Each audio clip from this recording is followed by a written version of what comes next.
97.3. If he can carry over what he's done in practice to games, then maybe we could start talking about, okay, Packers might have something here. Now with Doug Russell, here's Matt Schneidman on the game. Matt Schneidman Show, Friday, November 3rd, wrapping up the week and getting you ready for the riveting Packers-Rams showdown at Lambeau Field. Rams coming in at 3-5, Packers coming in at 2-5, and finally, maybe one of the only things to celebrate if you're the Green Bay Packers is that their injury report does not look like a CVS receipt, and the Rams kind of does. Yeah, it does. Here's what we got. For the Packers, Rudy Ford with a calf is questionable. He was added to the injury report as a limited participant on Thursday, did not participate in practice today. Quay Walker did not practice today, was added to the injury report today. He popped up with a groin injury. Those are the only two guys on the final injury report of the week. I have to say injury report slowly or else I'm going to slur it. Rudy Ford, Quay Walker. For the Rams, it is, I'm trying to read this, Kobe Durant, questionable, defensive back with a shoulder injury. Rob Havenstein, calf injury, offensive lineman, questionable. Out are Ernest Jones and Hunter Long, linebacker and tight end. And then questionable are Laurel Murchison, defensive tackle, Puka Nacua, their standout rookie receiver, and a guy you might have heard of, Matthew Stafford, is questionable. And he seems like a true game-time decision. We'll talk to Jordan Rodriguez, who covers the Rams for us at The Athletic, coming up in about 18 minutes or so, get the latest on Matthew Stafford. But the Packers, Doug, relatively healthy going into this one. Yeah, for once, right? And it's nice to see. And I know the Rams, they're banged up, but they're also kind of desperate. The only win that they've had in the last month has been against the worst team in the NFL, the Arizona Cardinals. They're kind of back on their heels a little bit. They've gone through kicker after kicker this season. It's been a mess in LA. And this is just 2 years after winning the Super Bowl. It's kind of the design. They put all their chips in the middle of the table, kind of like the Packers did. They got the bag, though. They got the Lombardi trophy. The Packers didn't. There's a lot of similarities, I think, between these two teams, other than, number one, how they pushed all their chips in the middle of the table. The Packers wrote it out on a credit card or used a credit card for it. And the Rams, they used draft capital with the Lions to get Matthew Stafford, but also the result. If you do that, the hope is that you do what the Rams did, but you also know that there's going to be some suck on the other side of it. And right now that's what they're experiencing. Yeah, this kind of seems like the suck bowl. And what I'm interested to talk to Jordan about is, we were texting earlier today and she mentioned talking to Matt LaFleur. Matt LaFleur talked to the Rams reporters this week and kind of the parallels between what LaFleur and the Packers are going through with all these new parts and what the Rams and Sean McVay went through when all their veterans were hurt last season and they have so much youth and trying to figure that out. And she brought up something interesting, which we'll get into, about how you can only do so much in the preseason. Like everything is so vanilla in the preseason. And the only way to really get to know if your young guys can handle the in-game live reps is to do it in a game. And that's what happens, as we've talked about, when you don't really have veterans at tight end or wide receiver. It's just trial by fire with these guys. And that's what the Packers are going through right now. They're seeing the growing pains. Granted, they're not using youth as an excuse. They maybe didn't expect the growing pains to be this severe, but I'll be interested to talk to her about maybe some similarities between the two teams and how the Rams worked through that last year and how the Packers are kind of struggling to in 2023. Yeah, famously, the Packers are the youngest team in the NFL. The second youngest team in the NFL is the Rams. Even with Matthew Stafford and Aaron Donald still there, they're the second youngest team in the NFL. It is rookie after rookie after rookie after rookie, and they're just trying to figure it out. And I just kind of look at dynasties aren't supposed to happen in the NFL. And there's a number of reasons that, certainly we had the New England Patriots, and that was an anomaly. That was the outlier. But how many times have we seen different teams jump up and, be that team for a year or two or three, and then they kind of regress to the mean? What's happened in Green Bay over the last 30 years is maybe one of the most remarkable stories in all of sports. Yes, they only have 2 Super Bowl championships to show for it, but you look at the amazing amount of success in the regular season that the Packers have had. It's not supposed to happen. So yeah, I mean, Packers fans are kind of going through it right now. And Romeo Dobbs was talking about it the other day about how he's now preaching patience to everyone as well. Nobody wants to go through this, but it kind of was the design. And you can say the same thing about the Rams to a certain extent. And they saw it last year because, like you said, when all of their veterans got hurt, it was all right. Well, now you got to reset a little bit. And they have. And it's going to take some time and probably a long time because they don't have that draft capital that they used to get Matthew Stafford in. Was it worth it? Sure, they got a trophy out of it, but there's going to be some suck on the other side, and that's what they're going through.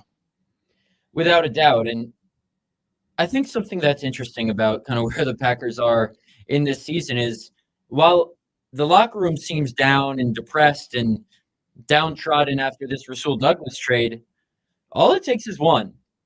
Remember that Cowboys game last year? I know they didn't start their winning streak then, but it kind of flipped the script on the season. And that ended their 5-game losing streak. At the time, I forget exactly what their record was. I'll look it up right now. It was week 10 last season. So when they won that game, they were 3-6. So that got them to 4-6. Mm-hmm. That kind of gave them the belief that they could maybe string together a couple. I think they lost to the Titans the next week. But then they got it going. And yes, they're 2-5, but they're not mathematically out of it. And for as much of a Debbie Downer as I've been, and I think rightfully so, in the past couple weeks, in the past couple days, because the Packers have been terrible, all it takes is one. And did I expect them to beat the Cowboys last year? No. Do I expect them to beat the Rams? Even if Brett Rippon is starting? No. But Aaron Jones seems full strength. Christian Watson is full strength. This is the cleanest injury report they've had all year. Maybe this is the game they put it together. And then what if they go into Pittsburgh and get a win? Then what if they bring the Chargers back across the country and get a win? Then they're 5-5 going into Thanksgiving against the Lions. Like, I'm not saying it's going to happen, but I've seen crazier things happen. Well, I don't do game by game predictions because I think they're silly and they're, pretty useless. But if there's going to be a game, it could be this one. And on paper, with all of the injuries, I think that Rippon probably will be the quarterback. I don't know. Stafford hasn't practiced all week long, so I think it might be Rippon. Even though Matt LaFleur says, no, we're game planning against Matthew Stafford. Okay. Coaches say what coaches have to say. I think this might be the game because on paper right now, considering all of the injuries, I think the Packers might be a better team than the Rams. And I won't say that about probably anybody else the rest of the season unless we start to see an upward trajectory. I'm not going to say it against the Steelers. I'm certainly not going to say it against the Lions on Thanksgiving. Probably won't say it against the Chargers either. But this Rams team, they're really downtrodden right now. And I hesitate to think about what the locker room might look and sound like if they don't come away with a win because yeah, you can talk about the Cowboys last year all you want. The Cowboys were a much better team than the Rams are this year. And that win, like you said, there was a bounce back, a buoy effect, a trampoline effect, whatever you want to call it. I know they lost the next week, but after that, like you said, and I agree with you, it gave them something. It's like we can beat a really good team. Rams aren't a really good team, but if they lose to a really bad team, I mean, then after the Rasul Douglas trade, after, more than a month of losses, you just hope that it doesn't spiral completely out of control. And I talked about it a little bit on the Football Feast yesterday, but I haven't gotten a chance to talk about it on this show yet. You speak of the Rasul Douglas trade and the reaction, and I asked Aaron Jones yesterday to start his little scrum with reporters about the moment that Rasul shared with Bills media of him and Aaron Jones sharing some tears, because how it went down, for those who haven't seen it yet, is Rasul was near the sauna when the trade broke. And Aaron Jones was told by a Packers PR staffer that the trade happened. And Aaron Jones was upstairs. And Aaron Jones was told that Rasul was downstairs near the sauna, which is right around the corner from Aaron Jones' locker. So Jones came downstairs and they just shared a heartfelt moment, shared some tears, and reminisced about their journey together because they came into the draft the same year in 2017. Got to know each other through the pre-draft process. Aaron Jones said he came from Conference USA, didn't really know many people. And then when the Eagles came here in 2019, you remember that Thursday night game where the Packers lost, I think. They started 3-0, lost. Aaron Rodgers threw the interception on the goal line to seal that game. I don't think it was Rasul Douglas who picked him off. But Aaron Jones said he told Rasul Douglas after that game, "You're meant to be a Packer." And it's kind of full circle how it happened. And they reminisce just about their time here and how Rasul proved that he wasn't just this dispensable piece that could bounce around from team to team and really find a home and make an impact, which he did here in Green Bay. And all I asked was for Aaron Jones to describe that moment. And he went on for more than 2 minutes. I was filming the thing and I tweeted out the whole video. And I was like, this might go past 2 minutes, 20 seconds. And I ain't buying Twitter Blue to fit this entire clip on X, Elon. So you better hurry up, Aaron. But bottom line, well, my headphones fell out because I'm getting so emphatic with my hand movements. Bottom line is this was a trade that shocked the locker room, hit them in the feels.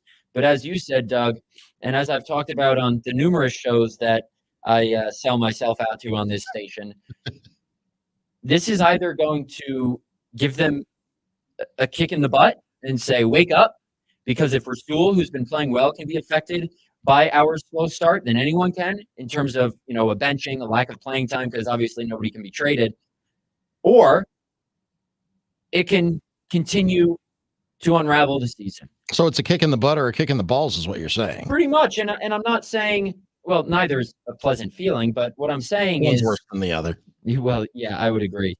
What I'm saying is guys won't stop trying for Brian Gutekunst because they're upset he traded Rasul Douglas, but it can emotionally drain a locker room, and that can sap the energy out of the locker room and sap kind of the maybe the motivation, even though these guys have plenty to be motivated for and plenty that drives them to play at their best every week. So we'll see if, this is maybe a turning point or if this continues the unraveling of what has been a miserable Packers season so far. Yeah, I think you were on with, it might have been Heller earlier today when you were describing, or either it was Nick or Mike was asking you about the comparing and contrasting of the Josh Hader trade of last season for the Brewers. Yeah, you tell me how it compares, because obviously I wasn't there. Well, we'll see. I mean, we don't know yet. I know what it did to the Brewers clubhouse. In terms of the initial reaction, I mean. Initial reaction, pretty similar. Okay. It was, what are we doing? Do you not believe in us? That's what the message was. And the Brewers were in first place at the time. The Packers certainly are not. And it really, now the Brewers did rebound eventually, and they finished one game out of the playoffs. The Phillies got the last they wound up in the World Series, but they got the last wild card spot in the National League last year. But after the Hader trade, even though he wasn't pitching all that well in the month of July for the Brewers, it was like, this was our guy. This was a 3-time All-Star. This was one of our key pieces. If we're going to win, we're going to be a better team with Josh Hader, as opposed to the guys, even including one that they, a couple of them never even made, Brewers debuts for the team. They were jettisoned as soon as they got there. So it was a trade that didn't make any sense for the Brewers. It was a trade that was a clear salary dump, and it sent a bad message to the clubhouse. Whether or not that happens in Green Bay, time will tell. But the initial reaction to me, that's why I thought about it. And when you guys were talking about it earlier today, it was a comparison that, at least in the initial kind of first blush of it, it makes sense. I'm glad it does. Now, after the break, we will have Jordan Rodriguez on. Does a fantastic job covering the Rams for us at The Athletic, one of the best we got. Doug will ring her up, and we'll get everything she has to say about Matthew Stafford, Cooper Kupp, Puka Nacua. Say Puka Nacua 5 times fast. Puka Nacua, Puka Nacua, Puka Nacua, Puka Nacua, Puka Nacua. Easy. See? It's a fun name to say. A deep dive. Wide receiver, too. Into the opponent that we normally do earlier in the week, but there was Badgers men's basketball on Wednesday and football feast yesterday. So looking forward to diving into this matchup that will hopefully make more interesting for you than it already is on its own, with Jordan after the break here on the Matt Schneidman Show on The Game. To give it up now, if you don't swim, you'll drown. But don't move, honey. You look so perfect standing there in my I like to sing while the music plays. underwear. And I know now that I'm so down. Your lipstick stain is a work of art. I got Iron Jock and Fairways of Woodside are giving away a $15,000 Iron Jock golf cart. You've never seen a road ready. Yeah, I shared her contact with you. Silver colors, an amazing stereo with kicker speakers, 4 leather. I can just read it to you now. Headlights, seat belts. It travels up to 35 miles. I told her per hour. 620. It is literally one of a kind. Just go to ironjock.com and click enter to win. Well, first of all, my dad said do it by the November YouTube 20th. sound for me is a little muffled. He said for No you purchase it's good. Everything can change in 15 seconds. And by taking action now, these can be your 15. With Saturn Lounge as your marketing partner, we'll reignite your business with unique strategy and creativity.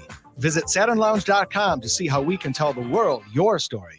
Honey, you're dusting again? I can't keep up. It's crazy. I don't want you to have to do that. I hate it so much. We need to call Capital. What do? They clean your ducts with high-powered trucks. That cuts the dust? Cuts the dust. Because our air is only going to get worse. Now that our windows are closed for the season, yeah. And the holidays are coming. We don't want everybody sneezing all over the place. I'll call them. Already got it. Oh. Yeah, Capital, please save us.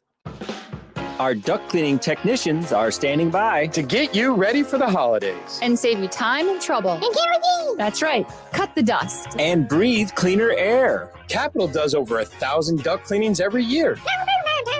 Yeah, now is the perfect time to get your ducts clean. Before Capital's holiday rush starts. Let Capital Heating, Cooling, and Electric save your holidays and clean your ducts today. Schedule online at callcapitalcares.com. I'm Dr. Jennifer Grieve at Reset Restore MD. Scientists have linked depression to neurochemical changes in the brain. Studies show ketamine can permanently reset and restore those balances, relieving depression and related issues. R&R for Relief, Reset Restore MD, rnrmd.com. Stick to the plan. Trust no one. From the director of Seven, Fight Club, and Gone Girl. Anticipate. Don't improvise. Michael Fassbender. Forbid empathy. Empathy is weakness. Weakness is vulnerability. This is what it takes if you want to succeed. The Killer. Rated R. Under 17. Not admitted without parent. In select theaters October. Streaming on Netflix November 10th. The glory and the greatness are only a few days away. The 40th running of the Breeders' Cup World Championships at Santa Anita is finally here. The ultimate racing showdown that every owner, trainer, and jockey around the globe has in their sights. With $31 million in purses and awards, there's a lot at stake. But only the best will claim the coveted title of World Champion. Coverage begins Friday, November 3rd on USA and continues Saturday, November 4th on USA and NBC. Visit breederscup.com to learn more. 60 years ago, the Beatles made music history. Ladies and gentlemen, the Beatles! And in 2023, they've done it again. It's a new Beatles single written by John Lennon. It's called Now and Then. The last Beatles song with John, Paul, George, and Ringo. We've all played on it, so it is a genuine Beatle recording. Listen to Now and Then and the entire Beatles catalog. Search the Beatles on the free iHeartRadio app and start listening now. Free. Never sounded so good. 97.3 The Game.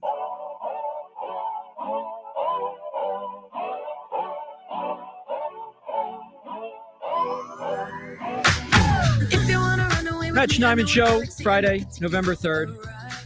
Wrapping up the week here on The Game as we get ready for one of a few relatively underwhelming matchups on the NFL slate this weekend. But anytime I get to see this next person, it's a great time. One of the best and brightest we have at The Athletic, Jordan Rodriguez, who covers the Rams. What year is this for you out there? Are you ever going to leave L.A.?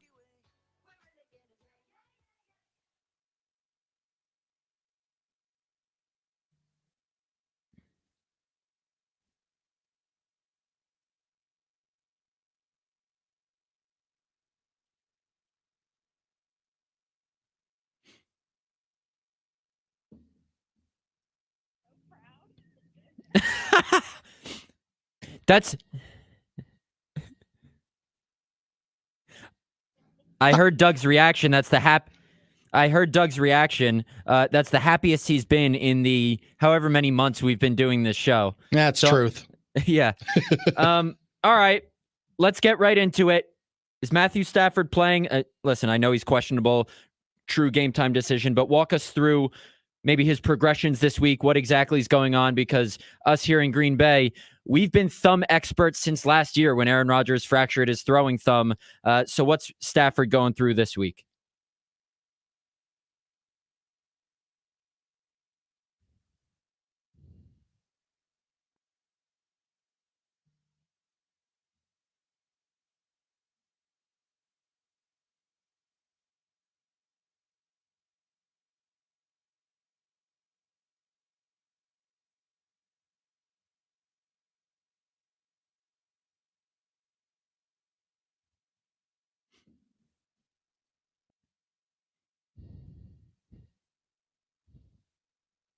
I think what in their minds are a little bit of their best case scenario, but there was still a lot of swelling.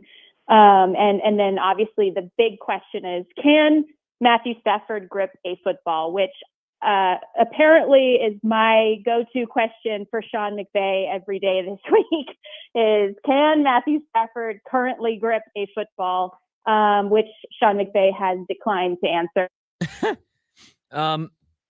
It might not matter if he can grip a football. Can he hand off a football? Because that might be enough to beat this Packers team. Yeah. Well, they don't think that it's something that could be like made worse through any sort of, duress or contact or anything like that. They also, he's going to travel. They're going to see, what the swelling looks like and obviously the grip on Saturday night. And so if they think that he's progressing to the point where he could play, he'll even get like a workout on Sunday morning in Green Bay just so they can kind of take it all the way up to that 90-minute cutoff point. What do we know about Brett Rippon and how ready he might be if Stafford doesn't go? I was scrolling through the Rams Twitter feed. He actually spoke to media this week, which I guess indicates that there's at least a chance he plays, which obviously is the case based on Stafford's questionable designation. What do we know about Rippon and kind of his readiness in case he has to go? Yeah, well, first of all, we do know he has a very cool quarterback name for starters, so that's great. Second, not much experience as a starter. Did win a game in Denver when he was thrown in there in sort of that chaos that they went through. But also, not much experience as the guy actually running the show. The Rams really like him because he runs a competitive scout team for their defense. He sort of jokes.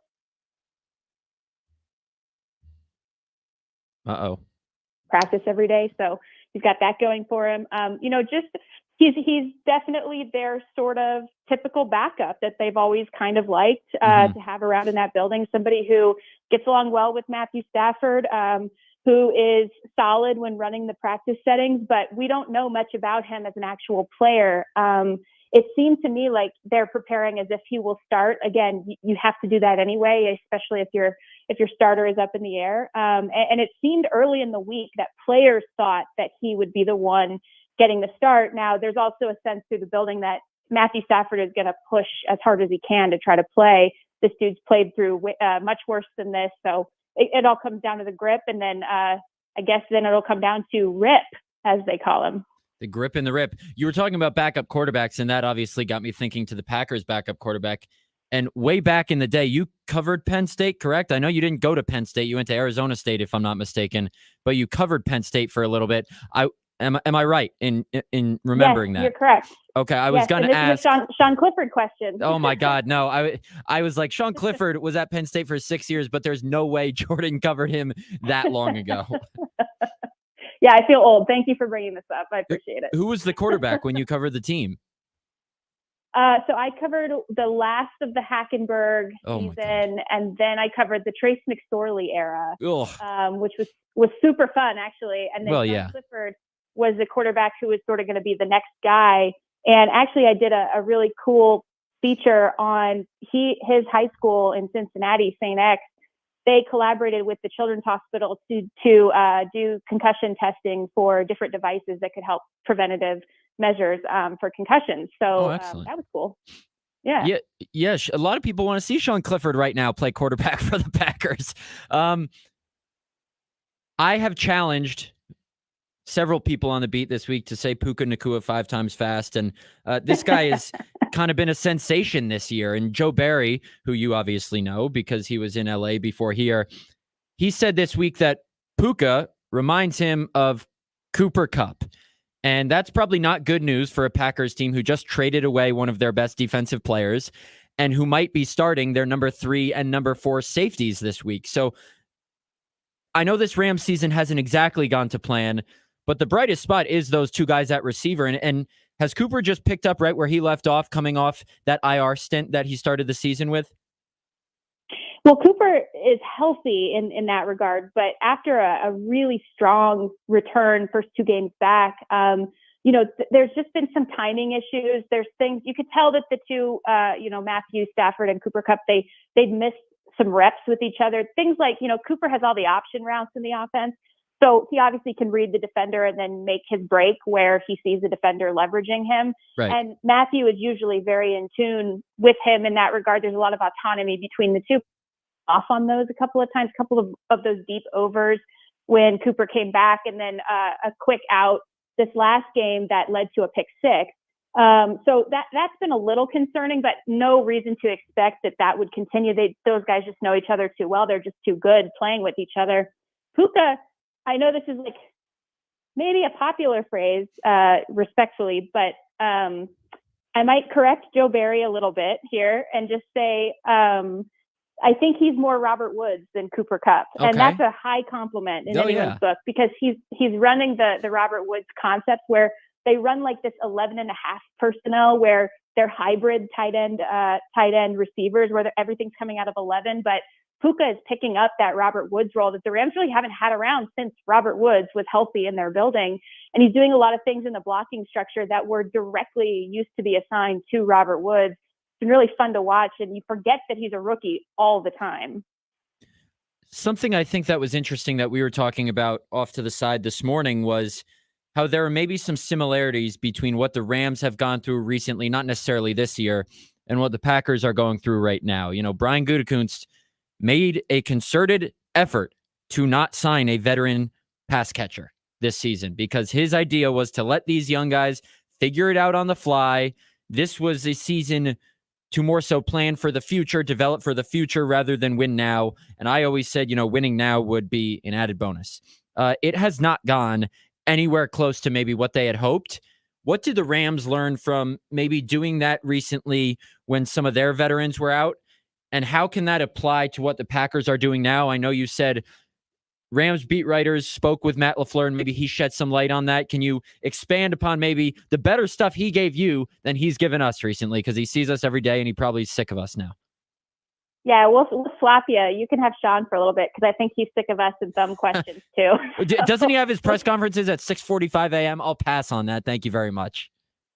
Used to. Thank God he's adjusted with the times here. That's brutal. All right, sorry. Go ahead. There's going to be a mutiny if that were to happen. So it's really interesting because the Rams, they obviously thought they were going to be a contention team in 2022. The floor completely fell out from under them, whether it was injuries or self-inflicted mistakes, such as some of the personnel decisions they made and thinking they could really legitimately run it back. And then they just completely lost steam, completely just dropped right around that midseason point. They lost Matthew Stafford. They didn't have Aaron Donald. They didn't have Cooper Kupp. They went through 2 backup quarterbacks, ended up picking Baker Mayfield up on waivers. And the reason I say that is because when Baker Mayfield came to the Rams, they basically had to start over because he was not previously familiar with their offense. And they had to figure out how to teach something from the ground up while also on the fly. Right. And the reason I think it's interesting and somewhat parallel to what the Packers, and by the way, I'm on the outside looking in because, and I adore Packers fans and I do not want them mad at me. I'm just on the outside looking in here because, this is an offense that's based completely on progression lessons. So you can't start running the full iteration of this offense, especially with people who are learning it from the first time. The reason I bring up Baker Mayfield is the first game he played for the Rams was obviously that wild win over the Raiders, but it was so chaos and you didn't really understand kind of what they just installed like 15 plays and just said, hey, run these 15 plays. Okay, so down the stretch, you started to understand that they actually were running their 2017 offense, not the one that had evolved for 5 years down the road, but with receivers who were young and had not gotten a lot of reps, with running backs who were young and had not gotten a lot of reps. with Baker Mayfield, who had not gotten reps specifically in this offense. They started over kind of on the fly and started building up blocks and progressing through that time. Because this offense, it's not something that you can ever fully install immediately with young players. There's so many language and timing and progression intricacies to it that, and with a lot of most offenses, modern offenses, by the way, in this regard.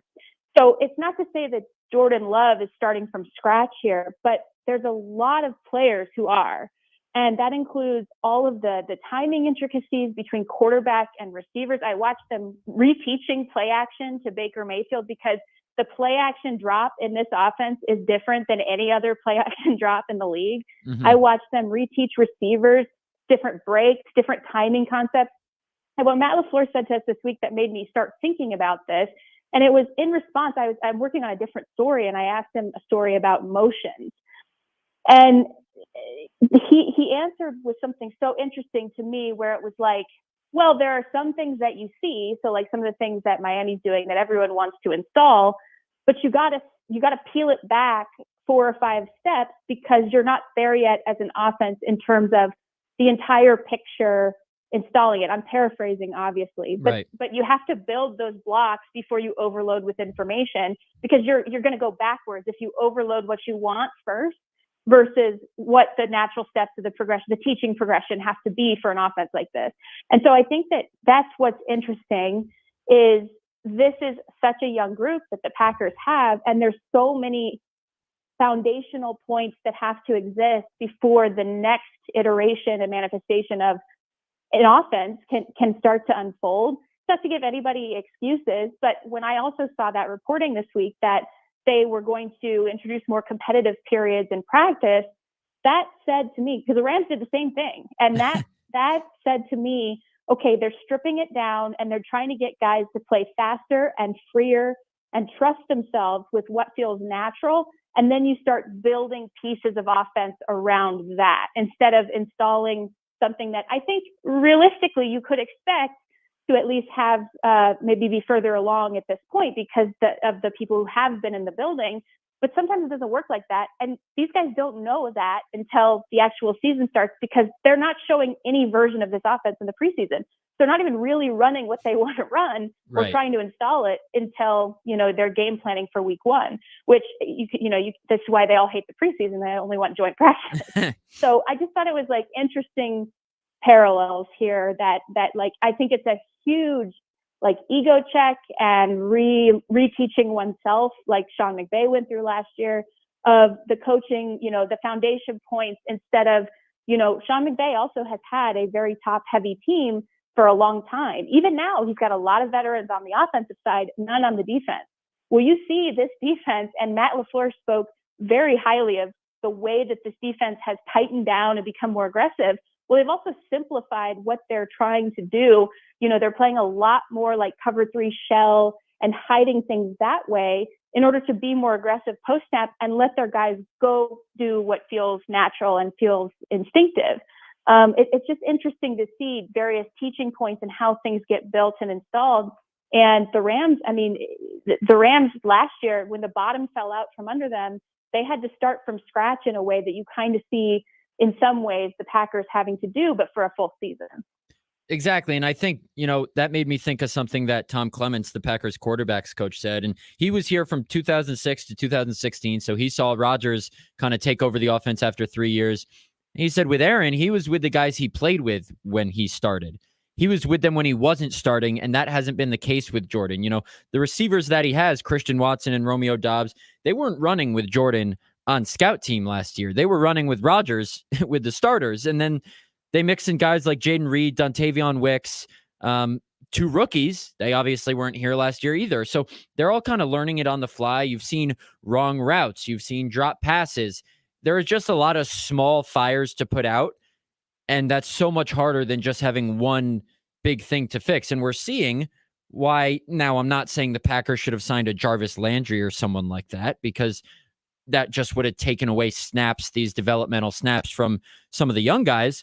But we're seeing what no veterans can do to a receiving core. And, the most experienced pass catcher, Aaron Jones, hasn't been at 100% for more than 2.5 quarters. Like this Sunday is probably going to be the first game he is full go since week 1. So it's been really tough on Jordan, and that's why I don't think the Packers are pleased at all. Well, I know because they've said it. They're not pleased with what the supporting cast for Love has done. And that's a problem because the longer the supporting cast goes with not giving Love enough help, the longer it takes them to get a big picture evaluation on what he can be. But I'm glad to hear Matt LaFleur kind of gave you guys some good stuff. Because I always said, Mike Zimmer a couple of years ago would talk to us when he was the head coach of the Vikings, and he was always so happy and jolly. And, these people just want to talk to some other people.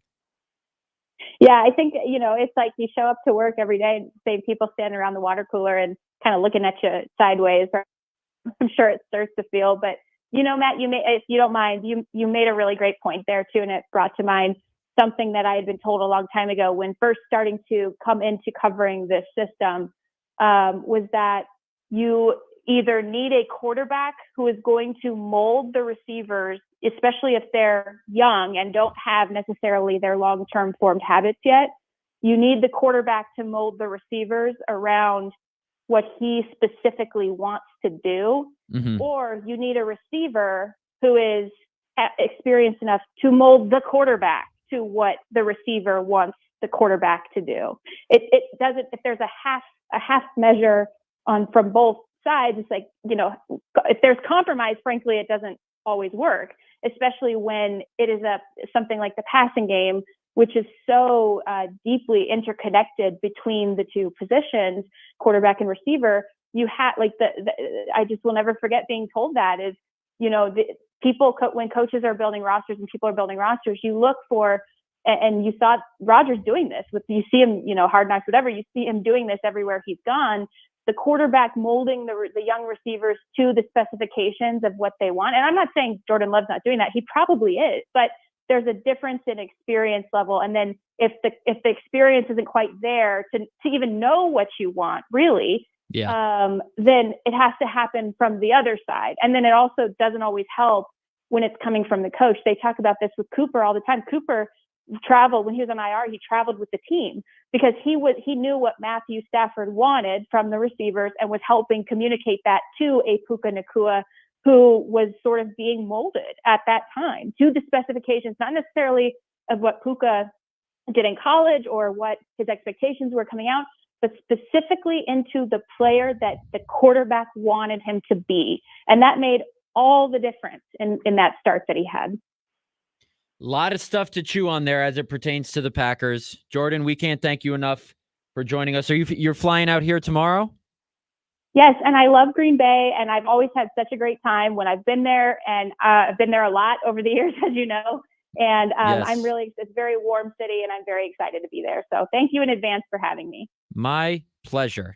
And we love having you on the show. Some fantastic insights. Go read Jordan, everything she writes about the Rams on The Athletic. We'll see you up here tomorrow. And then in that cold-ass press box, I think I'm allowed to say that on our air without getting an FCC fine. Do you have to dump me, Doug? No, you're fine. Cold ass is fine. In this cold-ass press box on Sunday. Thanks so much, Jordan.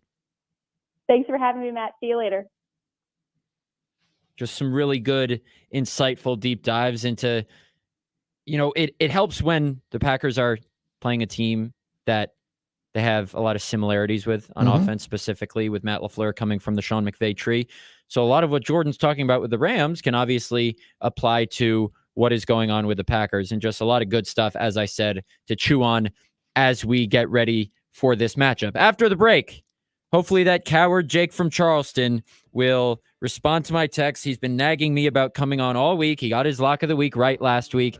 Hasn't responded to my text about coming on the show. So maybe we'll have him after the break, maybe not. If not, we're going to tell you about our favorite product and then wrap up the week with some more news and nuggets as it pertains to this Packers-Rams matchup on Sunday. Stay with us. You're listening to the Matt Schneidman Show right here on The Game. I was younger then. Take me back to when I found my heart, broke it here, made friends and lost them through the years. And I've not seen the boring fields in so long. I know I've grown. I can't wait to go home. I'm on my way. Packers Friday is brought to you by Guinness. Game time is Guinness time, and the Social House is your neighborhood bar and grill on the flagship of the Packers Radio Network. 97.3 The Game. This report is sponsored by the Lynch Automotive family of dealerships. It's Truck Month at the Lynch family of dealerships. Silverados, Sierras, Rams, and F-150s. If you need a truck, Lynch has over 400 trucks on the ground now. Visit shoplynch.com today. Nobody sells for less than Lynch.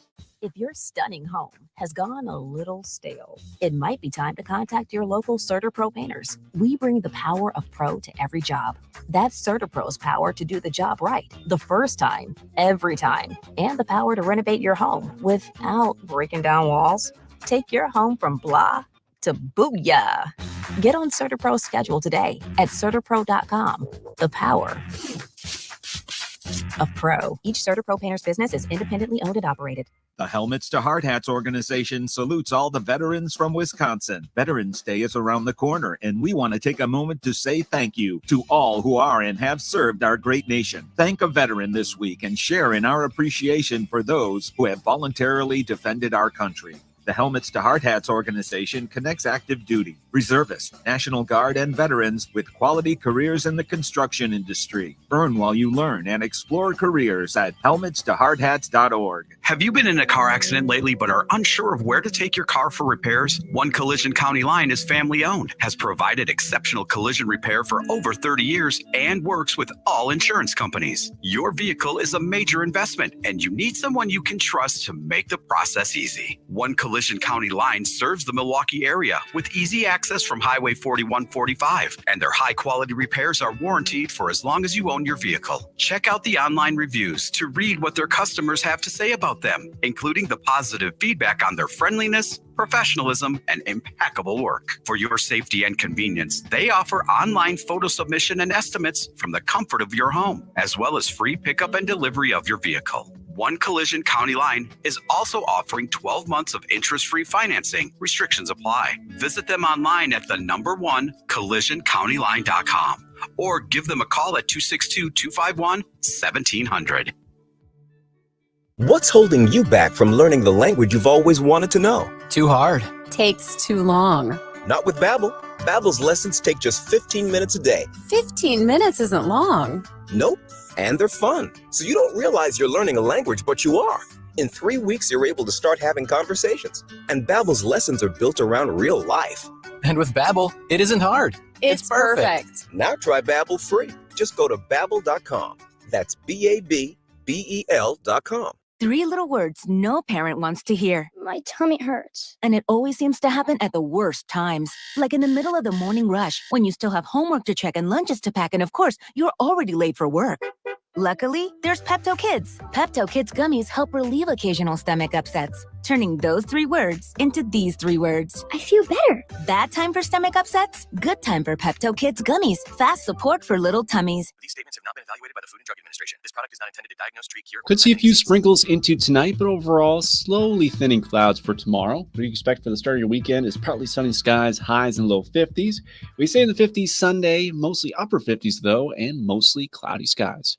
I'm Fox 6 meteorologist Eric Mangus. This report is sponsored by Audible. Escape with the best stories of the year on Audible. Hear celebrity memoirs, mysteries, true crime, sci-fi, and more. Ignite your imagination with audiobooks, podcasts, and originals. Sign up for a free 30-day trial at audible.com. I'm Sonny Voss, son of the papaya test of Cut and Go. You can live with huge dead ash, oak, and elm trees on your property. Please be careful about kids playing around them. Appreciate it. A Tons of Trees movement. The Milwaukee Admirals return home Saturday night to play host to the Grand Rapids Griffins. Our corner Lucchini tried to blind pass drop. It's picked off Avanasi. The Admirals come out 2-on-1. Here's Igor on the right. To the right, down Igor shoots and scores! Pre-game coverage starts at 5:30. Face off at 6 on the Big 920 and your iHeartRadio app. 97.3 The Game.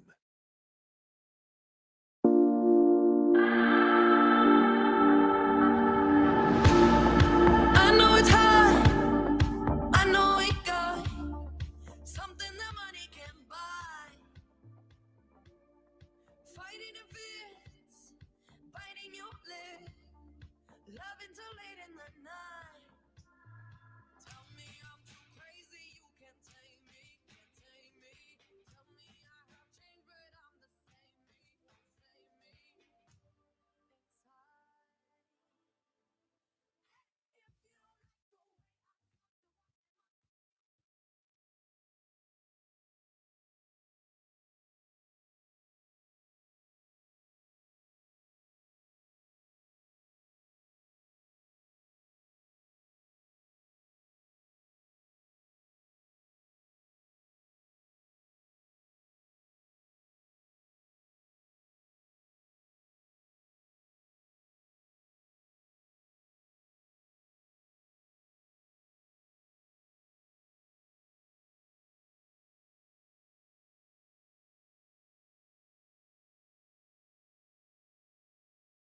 All good. All good. Thanks for the. My dad is. You Being know what? our Can you just give your audio dad tech- my number so he can just text me directly? Thanks, Dad. He's our tech support out east. He's going to send iHeart an invoice for solving all of our tech problems today. Doug, what do you need to see in terms of an individual player? Let me rephrase that. What individual player do you need to see the most improvement from or a breakout game from on Sunday for the Packers to turn this around? I have my definitive answer. I'm wondering if you're going to go the same direction as I am. It's got to be Carrington Valentine, right? No, that's not who I was going to say. Doesn't it have to be? I was going to say Christian Watson. Yes, Christian Watson. Yeah, you're not wrong, but this was the plan, right? When they traded Rasul Douglas, Well, I and they guess so. slide Carrington Valentine in. Doesn't he have to be the one? But Well, on yeah, offense, Christian Watson, yeah, absolutely. Okay. Yeah, Carrington Valentine has to play well, assuming he's the guy. Corey Ballantyne is on the 53 now as well, so it could be him. Carrington Valentine did not play well against the Broncos, and he was benched earlier in the season, even though Joe Barry declined to say that earlier this week. I forget if it was against the Saints or the Lions, but Carrington Valentine was benched during one of those games. But yeah, this is what they've left themselves with, is having to play a practice squad guy who's not on the practice squad anymore, or a rookie 7th-round pick. I said Christian Watson because that breakout game against the Cowboys to snap that 5-game losing streak propelled them to almost making the playoffs, I guess. I'm not saying he has to have 3 touchdowns, but he's been non-existent this year since coming back from that hamstring injury. He needs to have one of those Christian Watson 4-catch, 102-yard, 1 or 2 touchdown games for this offense really to get going. It would really benefit the Packers if one of those big catches came in the first half instead of in the second half, right, when the defense is playing soft just to keep things in front, and they hit him on a deep over route for 24 yards or something. Do you think, and maybe I'm projecting, maybe I'm speculating, do you think he's just playing timid, Watson specifically, because he's been injured so many times in the first year and a half of his NFL career? He just doesn't want to get hurt again. He just wants to stay on the field. Certainly possible. Now, he would never say that. Of course not. But maybe it's like it might even not, he might not even be conscious thing of it. I mean, it might be subconscious because, we talk about the best ability is availability. Well, sure. And he's missed some time, obviously, with these injuries.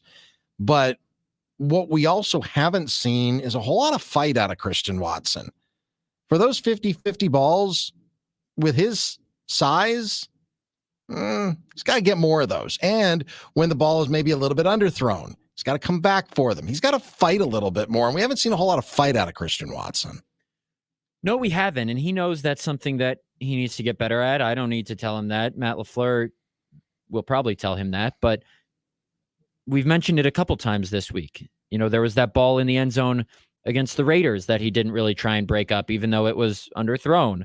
There was the one against the Vikings last week where, yes, there are a couple guys on him, but it hit him in both hands. His contested catch ability needs to get better. Mm-hmm. I know he doesn't have the most physically imposing frame, but he's a tall guy. And the deep ball struggles are as much on Jordan Love, or I should say as much on Christian Watson as they are on Jordan Love putting the ball where it needs to be. Because even if Jordan doesn't put the ball exactly where it needs to be, Watson can go make a play on the ball. And for example, one of the deep balls against the Raiders, I remember watching this in the JT O'Sullivan breakdown, so this is credit to him. It was the one deep down the middle where Watson's coming up the left seam, and it's thrown a little bit inside. O'Sullivan says Love needs to put that ball outside a little bit more, or I guess more inside to the field to give Watson some space, but it goes right through Christian Watson's hands. So even though Jordan Love maybe didn't put it in the perfect position, Christian Watson can still help his guy out by catching a catchable ball. It's on both of them. And that's why I say Christian Watson, because he's the most potent deep threat on this team. The explosive plays have been almost non-existent on offense. And those are the best ways to really generate, yards and points and get this offense going. Because I forget who said it the other week, expecting the Packers to score a touchdown on 15-play drives every time is not realistic. It's not sustainable. They're going to have to hit explosive plays, and Watson needs to be the guy to do that. Yeah, I think that was LaFleur, wasn't it? It might have been. I think it was LaFleur. Or maybe I'm conflating that because I think Luke Fickell said the same thing in Madison. Badgers. At least the Badgers have a bye week tomorrow. They play Indiana, but, I'm already projecting a victory for them. Oh, I see what you're saying. Yeah. It's Indiana. I'm surprised they still have a football program, but apparently they have a stadium and uniforms and everything. Why do you got to take shots at the Hoosiers like that, Doug? Just because you have to. Because they've been, with the exception of 2020, Indiana football has been the most irrelevant program in the country for the last 50 years. That's why. Okay, fair enough. Jeez, I didn't know you felt that strongly about it. Yeah. I didn't know that the NBA play-in tournament started tonight. Yeah, started about 20 minutes ago with the Bucks and the Knicks. That's crazy. I still don't get the point of this play-in tournament. Yeah, I was trying to explain it to one of our guys down the hallway that works over on WISN. I'm not sure I did a very good job of explaining it because I don't fully get it either. I know what it is, sort of. I know that when you see the funky courts out there, and the Bucks have probably one of the least funky of all the funky courts. Some of them are just wild. That's when you know that's the in-season tournament. So I credit the NBA for doing that, so at least you can recognize when it is. But what does it mean? I guess you get a trophy. Do you hang a banner for it? Because the only banners that I really care about are the 1970. If I'm going to Fiserv Forum, it's the 1971 NBA championship and the 2021 NBA championship. I don't care about the in-season tournament. You're going to hang one for the summer league too while you're at it? Isn't there like some financial incentive for players? Yes. There's that. That's probably why, because that means nothing if you win that. People care about the NBA title. Anyway, that veered off track a little bit. The Bucks are up 16-7 against my hometown New York Knicks.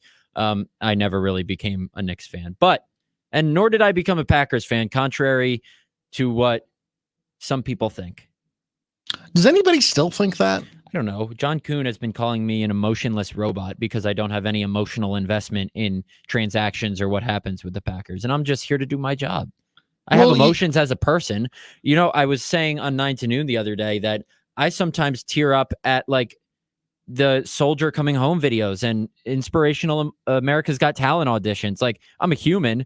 Because John was ragging on me for maybe not having any emotional investment in losing a good interview like Rasul Douglas, or me saying I wouldn't get upset emotionally, personally, if Aaron Jones was traded. I'm just here to do my job. You're just here to do your job. John's the one who should be emotional. That's what I'm saying. I know played he's for biased. the team. That's why it works well, your Brick and the Stick podcast, because he's got the emotion because he played for the team. He bleeds green and gold, and you're a reporter who does his job. It's a good dynamic. It's a good dynamic. I don't want If I'm getting information, just solid information, I don't want to get it from a slappy. Sorry. I want to get it from a reporter because I want to tell me the truth. Just tell me the truth. Tell it like it is. And I try to have my finger on the pulse of the Packers fan base. Hopefully I do it right. I'm hearing some Justin Bieber, which means it's time for us to get out of here. We'll talk to you on Monday. Maybe the first victory month. No, that's Jason Derulo. That's Jason Derulo. Anyway, this has been the Match Nyman Show on the game. I'm going to go cry because I couldn't tell my guy Derulo correctly.